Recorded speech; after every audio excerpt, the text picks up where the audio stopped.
Hello everyone. Today we'll study the moment of inertia of an annular circular disc. An annular circular disc is a thing like a CD. So, first of all, we have to decide an axis about which we want to find out its moment of inertia. So, हमारा first case है about an axis passing through its center of mass and perpendicular to its plane. Let that axis be passing through its center of mass O. Now let us consider a circular lamina or a disc with a centric hole of mass m, inner radius r1, outer radius r2 and O as its center of mass. So now to find out its moment of inertia, let us suppose this disc to be divided into a large number of concentric rings. These concentric rings can vary from radius r1 to radius r2. Let us suppose one such ring of inner radius x and of thickness dx. First of all, we will find out the moment of inertia of this ring, and then with the help of that value, we will find out the moment of inertia of this whole disc. So let us proceed. Here, first of all, the face area of the lamina. Face area of the lamina is equal to the complete area of this lamina, that is pi r2 square minus area of this hole, that is pi r1 square. So our face area comes out to be equal to pi r2 square minus r1 square. Now if m is the mass, then the mass per unit area of the lamina is equal to m upon pi r2 square minus r1 square. And now the area of this ring is given by its circumference, that is 2 pi x into its thickness, that is dx. So the area of the ring is equal to 2 pi x dx. So now what will be its mass? The mass of the ring is equal to m upon pi r2 square minus r1 square into 2 pi x dx, that is 2mx dx upon r2 square minus r1 square. So the moment of inertia of a ring about an axis passing through its center of mass, that is point O, and perpendicular to its plane is given by the mass of the ring into the square of the radius. Here square. That is equal to 2mx dx upon r2 square minus r1 square, this value of mass, into square of the radius, that is x square. So now the moment of inertia of the whole lamina is obtained by integrating this small value between the limits. The limits will be r1 to r2, because the shortest ring can be made of radius r1 and the largest ring can be made of radius r2. So these will be the limits of integration. So our integration comes out to be equal to integration di, that is integration r1 to r2 2mx dx upon r2 square minus r1 square into x square, this value. Now this 2m upon r2 square minus r1 square is a constant, and so it can be taken outside the integration. Here we have, and r1 to r2 integration x cube dx upon integration, this comes out to be equal to x raised power 4 upon 4 between the limits r1 to r2. Using the limits, we get this 1 upon 4 taken outside, and we get r2 raised to power 4 minus r1 raised to power 4.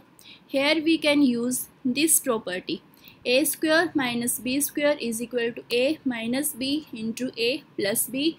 Using this property here, we get r2 square minus r1 square into r2 square plus r1 square.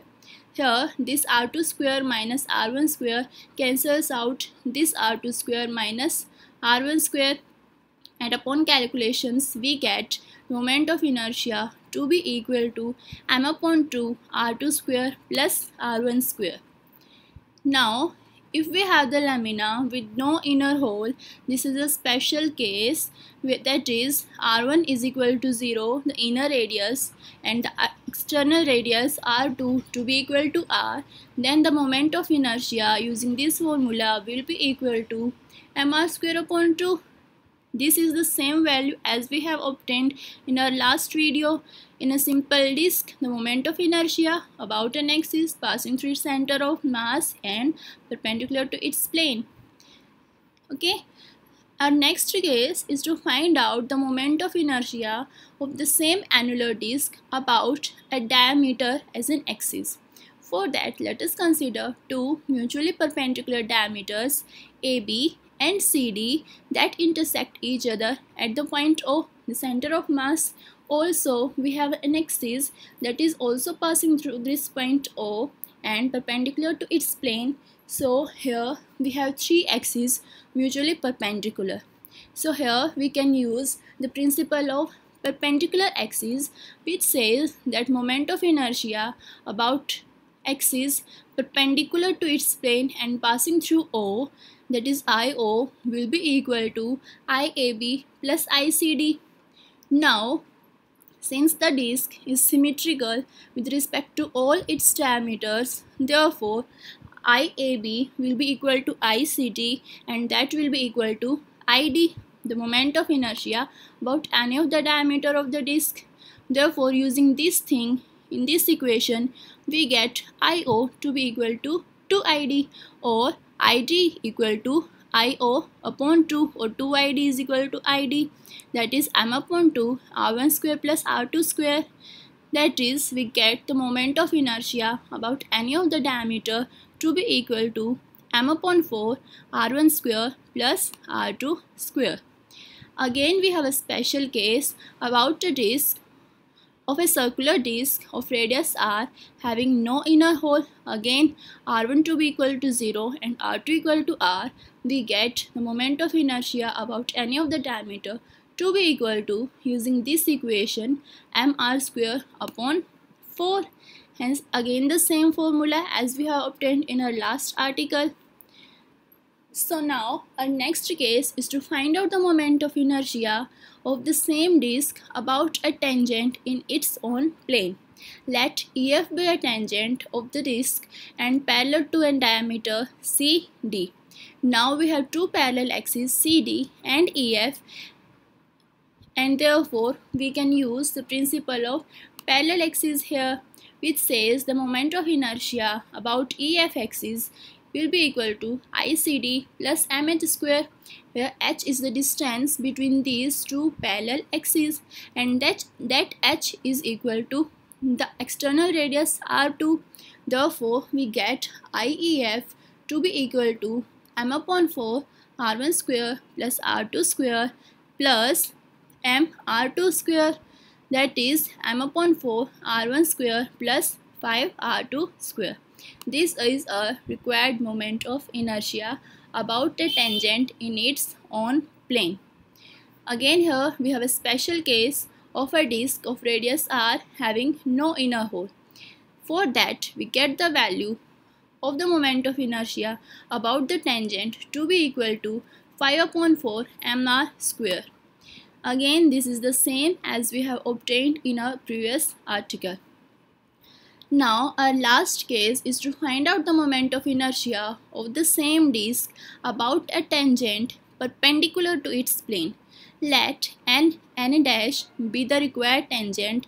Obviously, this tangent is parallel to the axis z1 that we have taken in our first case, and the distance between these two parallel axes is again equal to the external radius r2.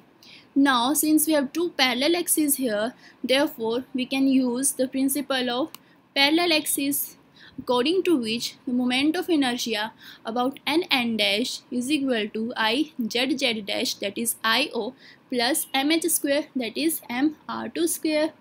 Using the previous results, we get I n dash to be equal to m upon 2 R1 square plus R2 square, that is IO, plus mr2 square, that is m upon 2 r1 square plus 3 r2 square. This is our required result. Again here we have a special case of the same disk of radius r having no inner hole, that is again r1 to be equal to 0 and r2 equal to r. We get the moment of inertia to be equal to 3 upon 2 mr square. Hence the result. Thank you for watching my video.